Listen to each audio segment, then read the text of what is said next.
Muy buenos días, queridos hermanos, hermanas.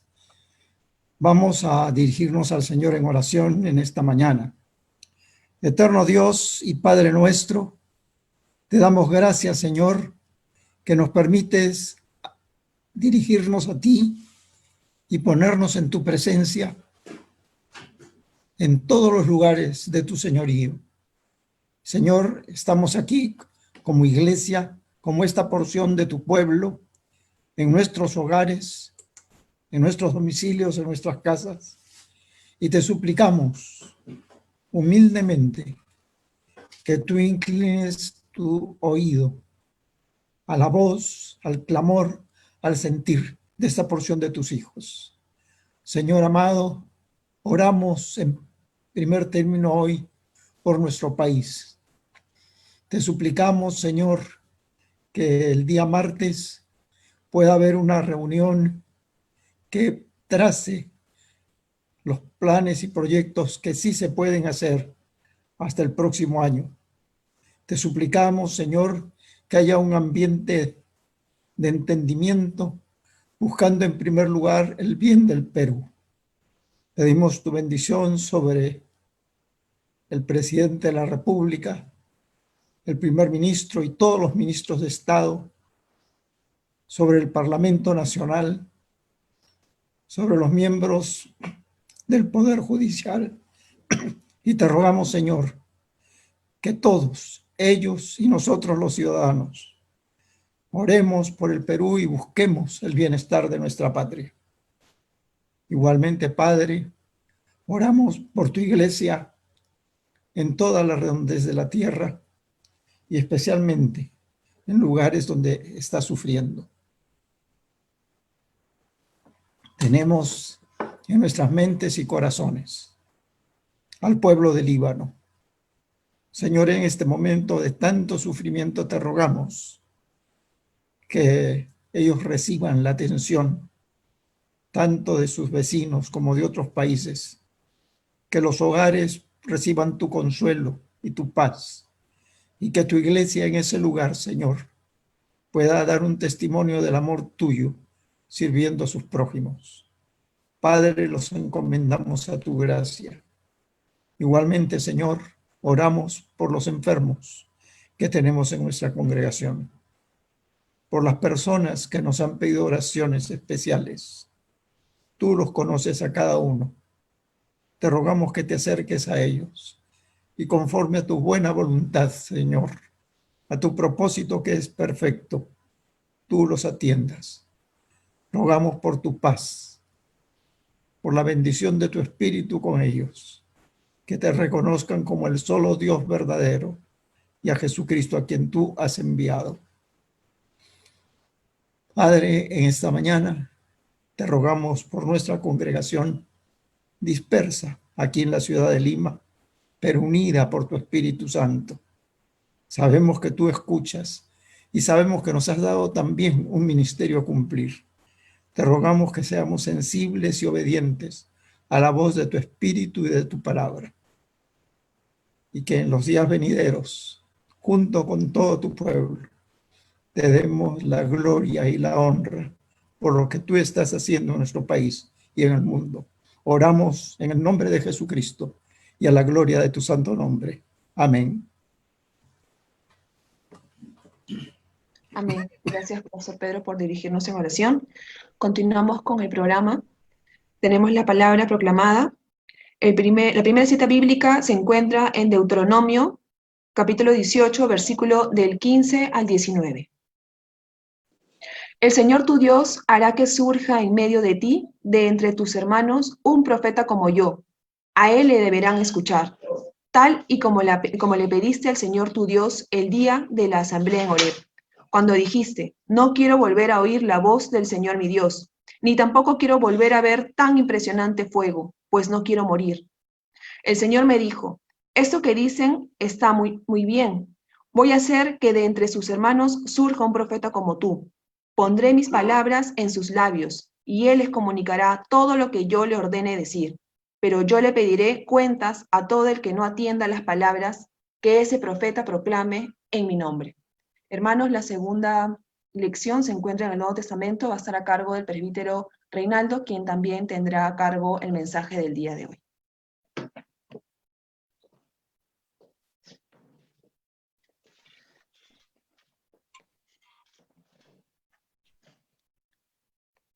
Buenos días, queridos hermanos. La lectura del Nuevo Testamento está en el libro de Juan, en el capítulo 6. Ha habido un error en el programa que ustedes tienen, de manera que vámonos al capítulo 6 del Evangelio de Juan, los versículos del 30 al 47. Les doy un tiempo para que puedan ustedes corregir y poder buscar el capítulo 6 de Juan. Después de esto, la palabra del Señor dice así: Después de esto, Jesús se dirigió al otro lado del lago de Galilea, el lago de Tiberias, y una gran multitud lo seguía, porque veía las señales que hacían los enfermos. Entonces Jesús subió a un monte y se sentó allí con sus discípulos. Ya estaba cerca la Pascua, la fiesta de los judíos. Cuando Jesús alzó la vista y vio que una gran multitud se acercaba a él, le dijo a Felipe: ¿Dónde compraremos pan para que estos coman? Pero decía esto para ponerlo a prueba, pues él ya sabía lo que estaba por hacer. Felipe le respondió: Ni 200 denarios de pan bastarían para que cada uno de ellos recibiera un poco. Andrés, que era hermano de Simón Pedro y uno de sus discípulos, le dijo: Aquí está un niño que tiene 5 panes de cebada y 2 pescados pequeños. ¿Pero qué es esto para tanta gente? Entonces Jesús dijo: Hagan que la gente se acueste. Había mucha hierba en aquel lugar y se recostaron como 5,000 hombres. Jesús tomó aquellos panes y luego de dar gracias, los repartió entre los discípulos y los discípulos entre los que estaban recostados. Esto mismo hizo con los pescados y les dio cuanto querían. Cuando quedaron saciados, les dijo a sus discípulos: Recojan los pedazos que sobraron para que no se pierda nada. Entonces ellos lo recogieron y con los pedazos que sobraron de los 5 panes de cebada a los que habían comido, llenaron 12 cestas. Al ver aquellos hombres la señal que Jesús había hecho, dijeron: verdaderamente este es el profeta que había de venir al mundo. Cuando Jesús se dio cuenta de que iban a venir para apoderarse de él y hacerlo rey, volvió a retirarse al monte él solo. Esta es la palabra del Señor en el capítulo 6, los primeros 15 versos del capítulo 6 que hoy iniciamos. Vamos a orar al Señor.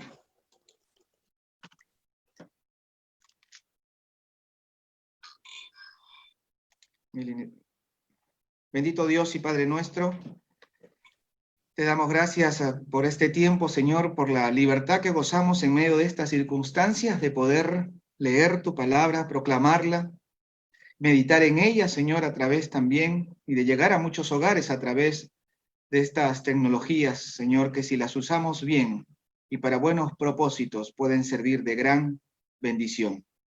Bendito Señor, te pedimos que sea tu Santo Espíritu, el mismo que inspiró tu palabra, quien ahora nos hable, a pesar de la indignidad de este predicador. En el nombre de Jesús. Amén. Amén. Queridos hermanos, vamos a iniciar entonces este mensaje que he titulado 5 panes de cebada, con 5 panes de cebada y 2 pececillos. Seguimos de este modo entonces con la serie del Evangelio de Juan, que entrando ya al capítulo 6, que inicia con este relato de uno de los milagros más conocidos ciertamente y recordados. De hecho, se trata del único milagro de Jesús que se registran en los 4 evangelios, ¿sabes? Es decir, en Mateo, en Marcos, en Lucas y en Juan, que ahora estamos viendo. Y esto, queridos hermanos, nos va a permitir tener una lectura mucho más amplia, puesto que cada uno de los evangelistas nos ofrecen sus aportes particulares que enriquecen el pasaje y por lo tanto el mensaje que recibimos también ahora nosotros. Muchos, y me gustaría hacer un pequeño paréntesis sobre esto, muchos nos hemos preguntado, ¿por qué tenemos 4 evangelios y no solo uno? si al final de cuentas todos se centran en la vida, en las obras y las enseñanzas del Señor Jesús? Y yo recordaba mucho a una persona que estaba tratando de leer la Biblia y que me decía y me preguntaba por qué en diferentes partes se describe lo mismo, pero de modo diferente. Y es que desde luego nadie espera que en un mismo libro los capítulos se repitan. Pero en realidad nosotros sabemos que la Biblia no es solo un libro, sino un compendio de libros. Y ciertamente todos nos llevan hacia una misma persona, pues toda la Biblia da testimonio de Jesucristo. Bueno, en lo que respecta a los evangelios, el Espíritu del Señor, en su sabiduría, nos ha dado 4, y no solo uno. Y esto es particularmente importante porque entonces nos da la certeza de que el testimonio que allí se da de la persona de nuestro Señor Jesús es veraz, es confiable. No es el testimonio de uno solo, sino de 4 autores diferentes que no se contradicen, aunque a veces lo parezca, sino que en realidad se complementan. El Señor ha querido que su mensaje llegue hasta nosotros en su plenitud. Un solo libro, una sola mirada de los hechos no habría sido suficiente. No hay que olvidar que si bien Dios es el autor de toda la Biblia, Él utilizó autores humanos con perspectivas y habilidades diferentes, e incluso de tiempos y culturas diferentes, para hacernos llegar su revelación. En las ciencias de la comunicación se estudian las perspectivas con las que se puede mirar un mismo hecho. De hecho que si yo les pido a 2 de ustedes que dibujen un árbol determinado, pero desde ángulos diferentes, por ejemplo, desde aceras uno al frente del otro, es altamente probable que tengamos 2 dibujos diferentes, aún y cuando se trata del mismo árbol. Esto no quiere decir que existan 2 árboles, en realidad solo hay uno. Lo que existen son perspectivas diferentes. Y esto es importante recordar, hermanos, en tiempos como los de ahora, que se ha relativizado todo, incluso la verdad. Ahora se habla de la verdad en plural, como que cada quien tiene su propia verdad, y eso no es así. Lo que podemos tener, y de hecho tenemos, son perspectivas diferentes, pero la verdad es siempre una sola. Y siempre también tendremos perspectivas diferentes por nuestra condición finita, sujeta al espacio, tiempo, y además a nuestras circunstancias particulares. Bueno, el Espíritu del Señor conocía de estas cosas mucho antes que nosotros, y en su sabiduría supo que una sola mirada no sería suficiente, y por eso no nos ha dejado un solo evangelio, tampoco 2 ni 3, sino 4. ¿Por qué 4? Eso no lo sé. Pero lo que sí sabemos es que si bien podemos obtener grandes enseñanzas en el estudio de un solo evangelio, como ahora estamos haciendo a través de esta serie del Evangelio de Juan, la riqueza que se obtiene comparando y contrastando con los demás es todavía mayor. Por eso, queridos hermanos, cuando se prepara un mensaje, se estudian también los versos, los pasajes paralelos, y particularmente en este pasaje que hoy nos ocupa, cada evangelista tiene un aporte muy especial que hacer y que ayuda para nuestra comprensión. Ahora, para que nadie nos vaya a malentender, cuando hablamos de 4 evangelios es porque hablamos de 4 libros de autores, pero no porque exista un evangelio aparte del evangelio de Jesucristo, que es uno solo, las buenas nuevas, la revelación de Dios para salvación, Cristo mismo, quien es la palabra encarnada, testimoniado en su palabra escrita. Bueno, ahora conforme vamos avanzando en el estudio de este pasaje, vamos a tratar de hacer este mismo ejercicio comparativo, ¿no?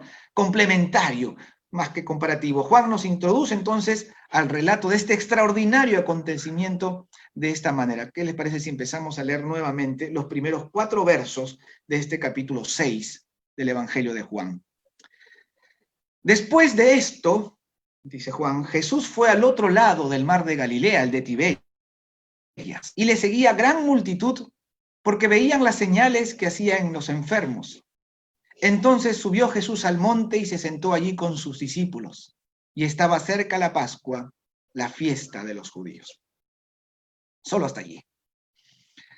Cuando leemos los evangelios en diferentes ocasiones, hemos visto al Señor Jesús procurando tener un espacio de soledad, un espacio de tranquilidad, ya sea para el descanso, para orar o para reunirse en privado con sus discípulos, sobre todo cuando quería impartirles sus enseñanzas. Y esto, hermanos míos, ya es importante tener en cuenta e identificar en esta sabia costumbre del Señor una lección y un ejemplo a seguir. Ciertamente la coyuntura de esta pandemia que ahora vivimos nos ha obligado a parar en muchas de nuestras actividades. Y dependiendo de la circunstancia en la que nos encontramos, algunos pueden tomarlo de una mejor manera que otros. Pero lo cierto es que también puede ser una oportunidad para descubrir lo importante que es tener este espacio de tiempo, de soledad, de tranquilidad, de que podamos dedicar a nuestro encuentro con Dios a través de la oración y la meditación de su palabra, así como el sano descanso físico y emocional que todo organismo vivo necesita. En estos versículos, Juan indica la dirección que tomó Jesús. Dice que hacia el otro lado del mar de Galilea, pero sin ofrecernos mayores razones.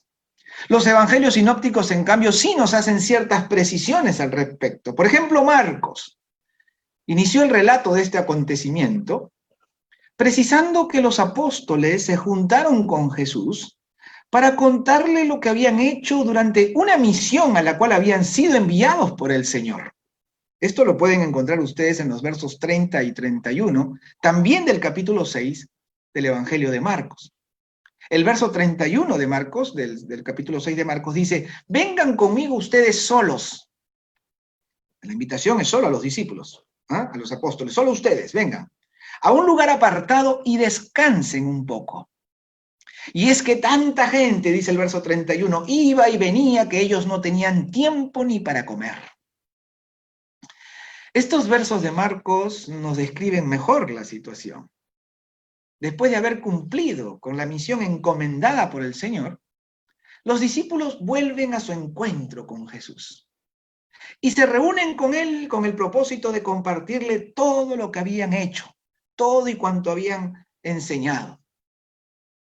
A mí me saltó la curiosidad, ¿y qué estaba haciendo Jesús durante ese tiempo? Bueno, en Juan lo hemos visto sanando al paralítico de Betesda. Seguía trabajando, como él ya lo había dicho a los judíos. Bueno, solo aquí ya encontramos aspectos muy importantes para nosotros. Ellos habían ido a trabajar por la causa del reino y de hecho la jornada debió haber sido muy agotadora, muy demandante. La invitación entonces al descanso que les hace el Señor Jesús en este versículo 31 nos recuerda que si bien nuestras almas han sido redimidas, aún no así nuestros cuerpos, y por lo tanto solo pueden soportar cierta medida de esfuerzo y de trabajo. Es sabio entonces apartar un tiempo para el descanso. Marcos describe la actividad de esos días como frenética. Eran muchos los que iban y venían, de manera que ni aún tenían tiempo para comer. Lo que también, queridos hermanos, nos hace ver que el trabajo para la causa del reino es así de urgente.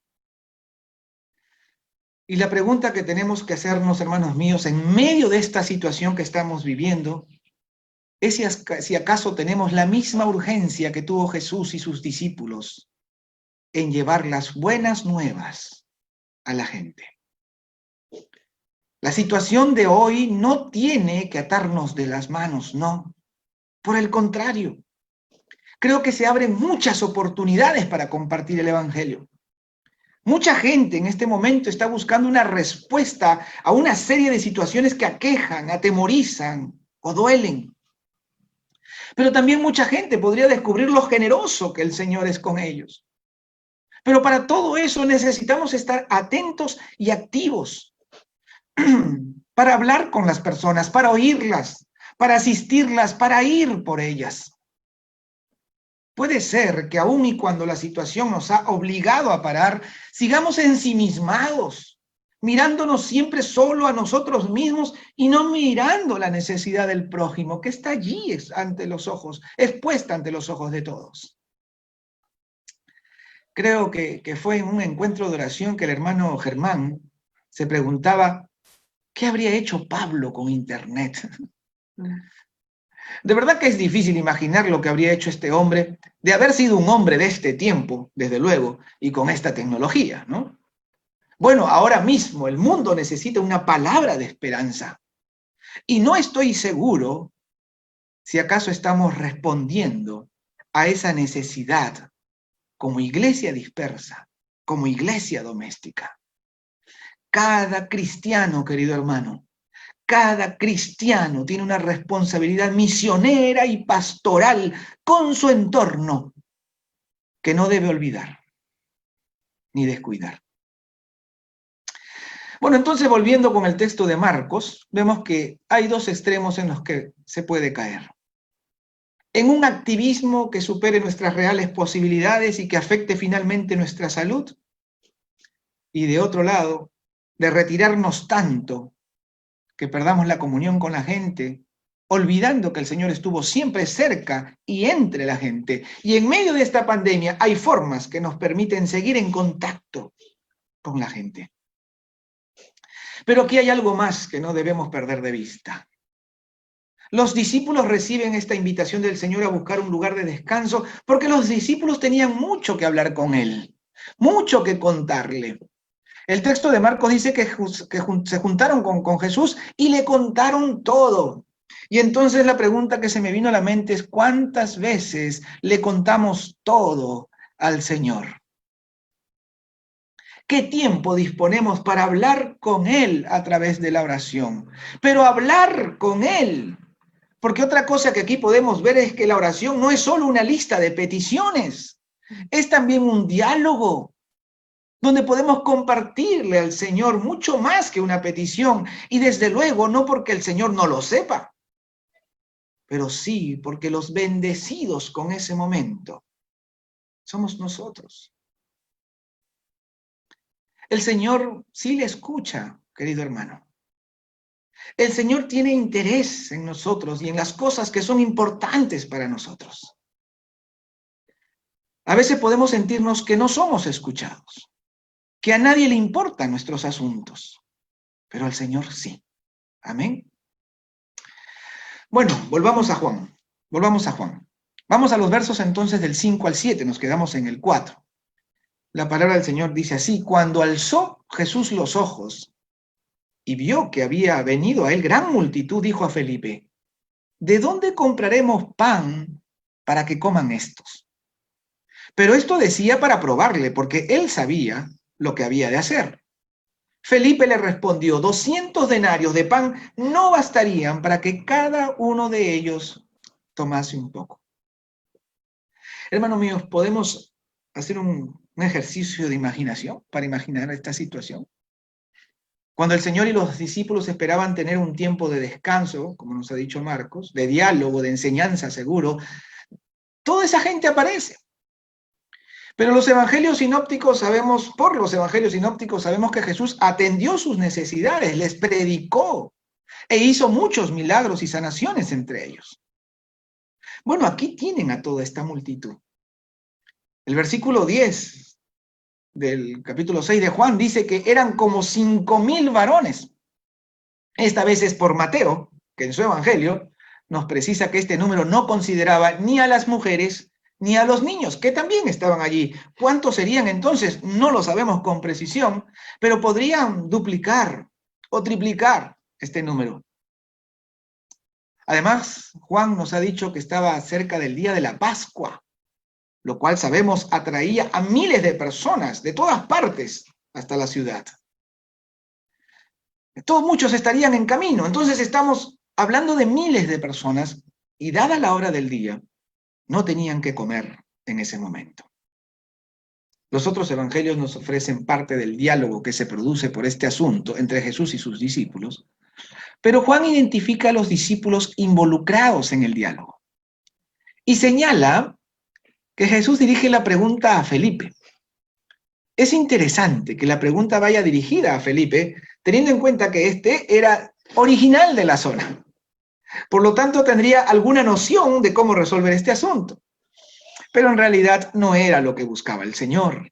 El mismo Evangelio lo dice con claridad. El Señor sabía que iba a hacer y preguntaba porque quería ponerle a prueba. Si bien no tendría el tiempo de tranquilidad que esperaban tener a solas Jesús y sus discípulos, en el cual recibirían sus enseñanzas, el Señor Jesús nunca pierde una oportunidad para seguir formando y enseñando. Es un maestro por excelencia. Y cada ocasión le es útil y una oportunidad para ayudarnos a crecer en la fe y espiritualmente. Y esto es así con nosotros también. Cada circunstancia, cada situación, cada experiencia, por difícil o dolorosa que pueda ser, el Señor Jesús hará de ella una oportunidad para nosotros, para crecer en nuestra fe, para crecer en la gracia y el conocimiento de nuestro Señor Jesús. Por eso es importante ser sensibles a la voz del Señor, y es algo que debemos pedirle al Espíritu. Y eso fue lo que hizo con sus discípulos, particularmente con Felipe. Cuando el Señor prueba, no es porque necesite saber algo respecto a nosotros que no sepa. El Señor lo conoce todo. Conoce lo que nadie más conoce, solo Él conoce el corazón de cada uno de nosotros. Pero quienes necesitamos conocernos mejor somos nosotros mismos. Y sin duda esta sería la lección de Felipe. Felipe va a descubrir que su confianza en su Señor no es la que él suponía. Bueno, a veces duele aprender, pero es necesario. Y mucho ojo, queridos hermanos, porque esto mismo puede pasar con nosotros. Confiamos en el Señor mientras todo va bien, pero no tanto así cuando las cosas se ponen difíciles. Quería conocer mejor a su Señor y por lo tanto conocerse mejor él mismo también, y entonces aprender a confiar enteramente en Jesucristo. Pero además no perdamos de vista que todo esto no se produce en medio de un contexto frío, en el cual la multitud es simplemente una masa útil para la lección que el Señor Jesús les dará a sus discípulos. No. Aquí vemos la atención compasiva de Jesús a una necesidad real de la gente. Marcos nos dice que Jesús tuvo compasión de ellos porque eran como ovejas sin pastor. Y una oveja sin pastor es una situación muy delicada, realmente grave. Es a riesgo de muerte, a la que no debemos ser indiferentes, por cierto. El Señor vio la necesidad espiritual de esta gente y a pesar de que los planes que tenían eran otros, Marcos señala que les predicó y les enseñó. Pero también atendió la necesidad material. El Evangelio según Mateo nos dice que también hubo sanación. Y esta es la forma como siempre obró el Señor, y que hoy mismo sigue obrando por su Espíritu. Nos instruye a través de su palabra y por su Espíritu sigue haciendo milagros, sanando y restaurando vidas. Entonces dio la necesidad espiritual y material de la gente. Vemos que la compasión entonces no es simplemente un sentimiento de empatía, lo cual es también importante sin duda y que ahora hace ciertamente mucha falta por parte de nuestras autoridades.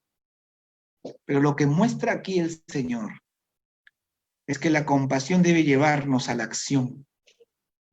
No se trata solo de sentirnos apenados por el sufrimiento ajeno, sino que debemos ser movidos a actuar para evitar o reducir en lo posible tal sufrimiento. La hora estaba avanzada y no había que comer. Entonces Jesús le hace esta pregunta a Felipe: ¿de dónde compraremos pan para que coman estos? ¿Cómo responde Felipe? 200 denarios de pan no bastaría para que cada uno de ellos tomase un poco.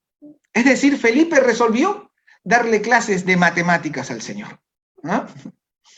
Un denario era el pago que recibía por jornada un obrero. De modo que 200 denarios sería el trabajo de cerca de un año. Le dice que ni siquiera con el pago de un año alcanzaría para darle una migaja de pan a cada uno de toda esa multitud. Es cuando aparece en escena otro de sus discípulos, Andrés. Vamos a verlo. Esto está en los versículos del 8 al 11. Uno de sus discípulos, Andrés, hermano de Simón Pedro, le dijo: aquí está un muchacho que tiene 5 panes de cebada y 2 pececillos. ¿Mas qué es esto para tantos? Entonces Jesús dijo: haced recostar la gente. Y había mucha hierba en aquel lugar, y se recostaron como en número de 5,000 varones. Y tomó Jesús aquellos panes, y habiendo dado gracias, los repartió entre los discípulos, y los discípulos entre los que estaban recostados. Asimismo de los peces, cuanto querían. Qué interesante. Andrés, el mismo que llevó a su hermano Pedro hasta Jesús, ahora es quien acerca a este muchacho, quien por cierto tuvo la disponibilidad de ofrecer lo que tenía, que si bien era poco para tantas personas, de pronto era más que suficiente para este niño. Pero no tuvo problema en ofrecerlos y ponerlo a disposición del Señor. Algunos han querido interpretar este pasaje como que el milagro no fue la multiplicación de los panes ni de los peces, sino que la generosidad de este muchacho despertó la generosidad de los demás, y así dieron lo que tenían y hubo comida para todos. Pero realmente, hermanos míos, esto es forzar algo que el Evangelio no dice. Además, cuando el Señor transforma la vida, lo hace para siempre. No movería momentáneamente el corazón de estos hombres para su propio beneficio, sabiendo que solo un día después habrían de rechazar su palabra. Porque este pan que ahora alimentaba sus cuerpos iba a dar paso al pan de vida, al pan espiritual que es el mismo Jesús, pero al cual van a rechazar solo unas horas después. Y esto lo vamos a ver en las próximas semanas. Entonces, aunque no era posible saber quiénes traían algo de alimento consigo y quiénes no, lo cierto es que el Señor se encargó de que todos comieran de los panes y los peces de este niño y comieran hasta saciarse, cuyas obras fueron recogidas como se acostumbraba a hacer en favor de los servidores en las celebraciones judías. Aquí vemos la obra de Jesucristo. Aquí lo que vemos es su misericordia, su amor, su poder, su fidelidad, digno de absoluta confianza. Todo eso que Felipe y sus discípulos debían aprender, y nosotros también. El Señor toma lo que para nosotros puede parecer insuficiente. 5 panes, que además eran de cebada, es decir, estaban hechos de lo más corriente. En otras palabras, era el pan de los pobres. Y el Señor los multiplicó de modo que comieron todos hasta saciarse. Y la palabra que ha sido traducida como saciar o satisfacer implica llenura, a más no poder. Sé que no es recomendable comer siempre de esa manera, ¿no? Pero a veces el Señor nos engríe. Ahora, creo que es importante no confundir que el Señor nos engría con engreírnos nosotros mismos, porque entonces queremos engreírnos todo el tiempo y eso no está bien. Vamos a ver los siguientes versículos, 12 y 13. Cuando quedaron saciados, les dijo a sus discípulos: recojan los pedazos que sobraron para que no se pierda nada. Entonces ellos los recogieron y con los pedazos que sobraron de los 5 panes de cebada los que habían comido, llenaron 12 cestas. Hasta allí. Bueno, como ya hemos señalado, entre los judíos existía la costumbre de reunir las palabras de sus reuniones, las obras, reunir las obras de sus reuniones para los servidores. De modo que por orden del Señor vemos que son los discípulos quienes recogen los pedazos que sobraron, en total 12 cestas.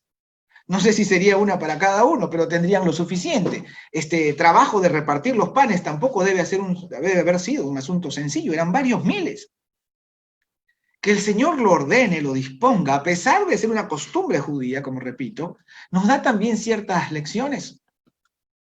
Sin duda es una lección de humildad, un ejemplo contra el despilfarro, pero además la justa retribución a quienes sirven. Los discípulos habían participado de todo esto. Ese trabajo de repartir los panes, ya decimos, a miles de personas, tampoco ha sido sencillo. Y esto último es algo que debemos destacar. No me refiero solo a la retribución, sino a la participación. Fue el Señor quien hizo el milagro. Sin Él nada de lo que sucedió habría sucedido. Sin Jesús este pasaje no estaría en la Biblia. Sin Él nada habría sido posible. Es Cristo el hacedor, es Cristo el sustentador. Pero el Señor Jesús no quiere hacer las cosas sin nuestra participación. En realidad, queridos hermanos, no nos necesita, pero en su misericordia le place hacernos partícipes de su obra. Por eso nos ha regalado la oración. Por eso nos ha dado misterios que cumplir. Y todo ello nos ayuda a crecer en la fe. El Señor no necesita tampoco de nuestras oraciones, pero nosotros sí. Felipe se llevaría una gran lección. Aprenderá a confiar en su Señor de un modo genuino, real. Aprenderá a confiar en la palabra del Señor que dice que nada es imposible para todos. Por lo general recordamos las citas del Nuevo Testamento al respecto, pero tal afirmación la encontramos en toda la Biblia desde el Génesis. Andrés no tendría idea de lo que haría el Señor con los panes y los peces de aquel muchacho. Lo importante es que hizo lo que debía hacer. Definitivamente, queridos hermanos, lo que está fuera de nuestro alcance, solo podemos dejarlo en manos del Señor. Él hará lo que solo Él puede hacer, pero no hará lo que nos toca hacer a nosotros. Por el modo en que hemos titulado este mensaje, pareciera que estamos resaltando lo ridículo que puede parecer 5 panes y 2 pececillos, pero es algo más que eso. Son los panes, son los peces, pero también es Andrés, también es el niño y cada uno de los discípulos que debieron repartir entre la gente. Dios nos quiere a todos en acción. En el reino de Dios no existen los desocupados. Y aunque lo que podamos aportar nos parezca absolutamente insuficiente o insignificante, sin valor, recuerde, querido hermano, que nuestra pequeñez en las manos de Dios pueden ser hechos de gran bendición para muchos. Amén. Para ir terminando ya, recuerden que en el Evangelio de Juan este milagro cobra una importancia singular porque está directamente ligado con el primer yo soy que declara el Señor Jesús y que nos lleva al pan de vida, el mismo Cristo. Por los versículos que estudiaremos en las próximas semanas veremos que este milagro servirá para que el Señor haga revelaciones todavía mayores, a la cual la gente va a responder con mucha resistencia e incredulidad, lo cual es verdaderamente trágico para el ser humano. Ya veremos eso. Por ahora notemos que el Señor no vino a calmar necesidades momentáneas que tarde o temprano volveremos a tener. Por eso Juan llama a los milagros señales, porque tienen el propósito de dirigir nuestra mirada a Cristo y no a los favores que podemos recibir de Él. El mayor favor, el mayor servicio de nuestro Señor hacia nosotros es nuestra salvación por sus méritos en la cruz del Calvario. Salvación que no es posible sin fe, sin la conversión de una vida rendida a Él, al que murió en nuestro lugar. Claramente hemos visto que estamos llamados a responder ante las necesidades materiales de la gente también, pero no hay que olvidar que existe una necesidad mayor. El Señor en muchas ocasiones calmó el hambre momentáneo, pero tuvo un propósito mayor por el que vino a este mundo: nuestro rescate, nuestra salvación de la condenación. Necesitamos ser redimidos y eso solo es posible por el nuevo nacimiento en Cristo. La iglesia debe obrar con sentido social y de manera solidaria por amor, Y no porque queramos con eso convencer a nadie con nuestra manera de pensar. Pero si hacemos solo eso y no compartimos el mensaje de salvación, si no evangelizamos, entonces hemos dejado de ser iglesia. La evangelización es el corazón de la misión. Y siendo producto del amor, la misión entonces es integral, va acompañada de servicio, de solidaridad, de generosidad, de empatía, entrega, ciudadanía. Por eso los últimos versículos de este pasaje dicen así, 14 y 15. Al ver a aquellos hombres la señal que Jesús había hecho, dijeron, verdaderamente este es el profeta que había de venir al mundo. Cuando Jesús se dio cuenta de que iban a venir para apoderarse de él y hacerlo rey, volvió a retirarse al monte, él solo. Este es el profeta que había de venir al mundo. Es un reconocimiento de que identificaron a Jesús como el profeta prometido. El problema era que habían entendido sobre ¿qué habrían entendido sobre este profeta? Pensaban en un rey terrenal que habría de sacarlos de la situación política y social en la que se encontraban entonces, bajo el yugo del Imperio Romano. Pero Jesús no vino a ser el rey terrenal de una nación. Él es el rey del universo y su reino es para todos los que habrán de poner su fe en él. Esta gente lo aclamaba por lo que habían recibido de él, pero no estaban dispuestos a atender sus demandas. Y muchos ahora mismo también queremos un Dios con D minúscula, es decir, alguien que esté presto a atender nuestras demandas, pero no al revés. Muchos quieren un Dios siervo, que esté siempre a la orden, pero el Dios de la Biblia, revelado en la persona de nuestro Señor Jesucristo, es el Dios todopoderoso, es el Dios soberano. Quizás, como Felipe, queridos hermanos, nosotros también necesitemos conocer mejor a nuestro Señor y así conocernos mejor a nosotros mismos.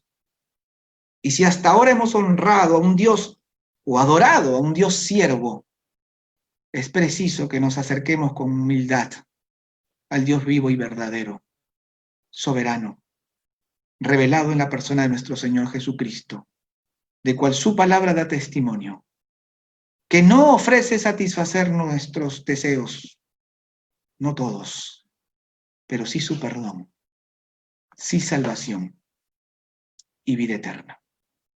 Amén. Quizás muchos necesitemos entonces entregar la vida al Dios de nuestro Señor Jesucristo y estar dispuestos a que la entrega de la vida sea un acto sincero, en donde entreguemos nuestra voluntad, para que la voluntad de Dios sea hecha en cada uno de nosotros. Amén. Que el Señor los bendiga y los haga bendición. Vamos a orar.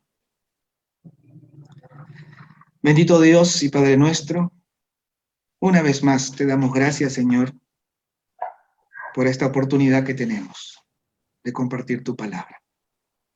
Gracias por tu Hijo Jesús que vino al mundo a reconciliarnos contigo. Te pedimos, Señor, que entre las personas que puedan estar viéndonos y escuchándonos, si hay alguien que empieza a conocerte por tu palabra, Señor, y dispone su vida para ponerla en tus manos, oh bendito Dios, sé con él. Que tu Santo Espíritu lo dirija hacia ti en el nombre de tu Hijo Jesús. Y ayúdanos, Señor, a nosotros, tus hijos, a que por tu Santo Espíritu, Señor, no reservemos nada de nuestra vida para que esté fuera de tu señorío. Padre amado, toma nuestras vidas, haz tu voluntad en ellas.